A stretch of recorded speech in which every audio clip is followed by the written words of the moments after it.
नमस्कार मंडळी, आम्ही आता तुळजापूरहून हैदराबादला निघालो आहे ना। आणि सकाळी आता 9:30 वाजले, सगळ्याला भुका लागल्या। ही इर्टिगा गाडी केलेली आपण, ही गाडी थांबवली आता रस्त्यात आणि घरून जेवणाचं आणि नाश्त्याचं सामान आणलेलं आहे। तर नाश्त्यासाठी आता पोहे करणार आहे आणि चहा करणार आहे। तर मी तुम्हाला पुढच्या कॅमेऱ्याने दाखवतो। ही इकडे निकिता मळमळ उरायली तिला। हे सोन्या गुंगेले बहुतेक झोपणी झाली काय कोणत्याची। आणि ही नीता गणेश, गणेश म्हणजे सोनूच्या मम्मीचा भाऊ आणि ते आमचे साडू। आणि ती आरोही, हा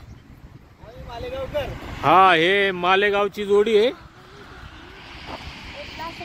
आणि सोनूची मम्मी तू इकडे ये जरा, तुझी सोय पाहायची आहे। तो फोन कुठे हरवला? कस काय हरवला? कोणी घेतला काय माहिती, माझ्याकडून पडला का कोणाकडून पडला आणि हरवला।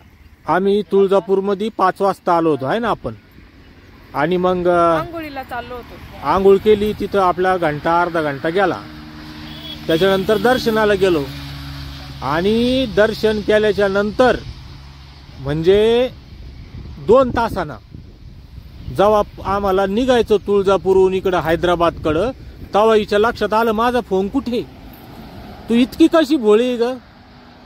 भोळी नाही सोनूच पप्पा। नाही नाही, हे बघ आता माझ्या खिशामध्ये काय राहतं, पॉकेट राहतं आहे ना, त्याच्यानंतर फोन राहतो।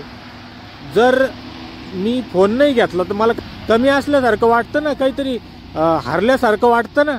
मग तुला कसं नाही वाटलं? मला वाटलं पण घेतला असन। असं कसं घेतला असन कोणा? तर सोनूच्या मम्मीने टाकला फोन हारून।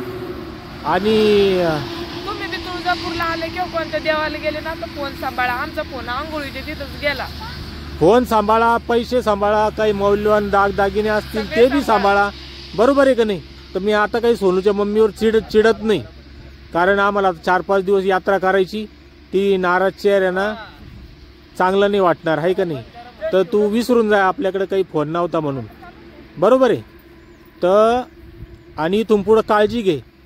काय झालं, मी हिच्या पर्समध्ये पैसे दिले ते ठेवायला 7-8 हजार आहे ना, आणि हिचं सगळं ध्यान त्या पर्समध्येच। मै पैसे कोणी चोरतं काय, मै पैसे कोणी चोरतं काय, आणि कोणा तिचा फोनच चोरून घेतला। आता फोन तर काही जास्त महागाचा नव्हता, केवढ्याचा होता? 12,000चा। 12,000चा होता। आणि आम्ही लय पैसे बचत करून घेल होता, कारण काय होतं 2-3 वर्षापूर्वी आम्ही यूट्यूब चॅनल चालू केलं होतं। ते बी चांगलं चालायला लागलं, पण लोक नाव ठेवायला लागले, बंद करून टाकलं। मग मध्ये 2-3 वर्ष गेले आहे ना, 2 वर्ष गेले। तर मग आम्ही ठरवलं की परत चालू करायचं, पण आमच्याकडं पैसे नव्हते म्हणून तब्बल 1 वर्ष आम्ही फोन नाही घेतला। मग लय मेळ केला पैशाचा, आणि मग तो फोन घेतला आणि त्याच्यावर आम्ही फेमस झालो।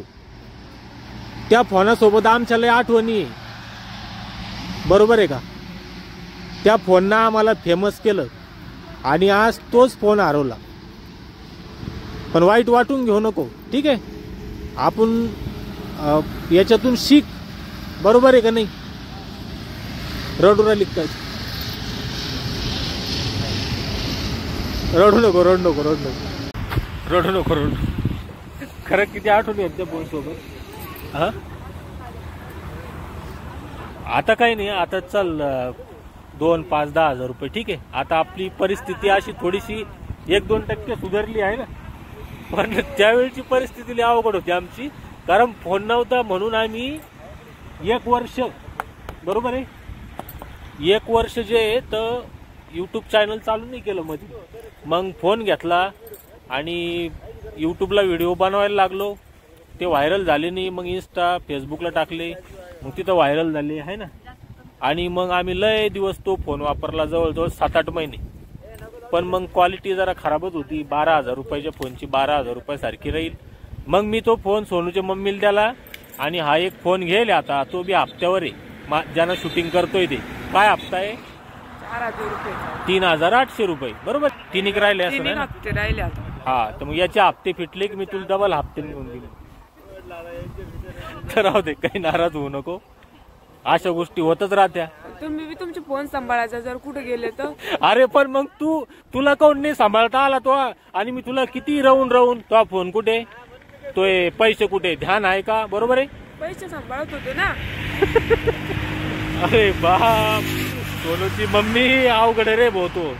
तर चला मंडळी, तुम्हाला पुढचा व्हिडिओ आता पोहे बनवणार आहे ना त्याचा टाकतो, आणि आता टाकत राहू व्हिडिओ, बरोबर आहे की नाही. तिकडे हेच काम आहे, गाडीत बसायचं आणि एडिट करत बसायचं, आहे का नाही. तर चला, धन्यवाद, बाय. पुढचे व्हिडिओ पण नक्की पहा.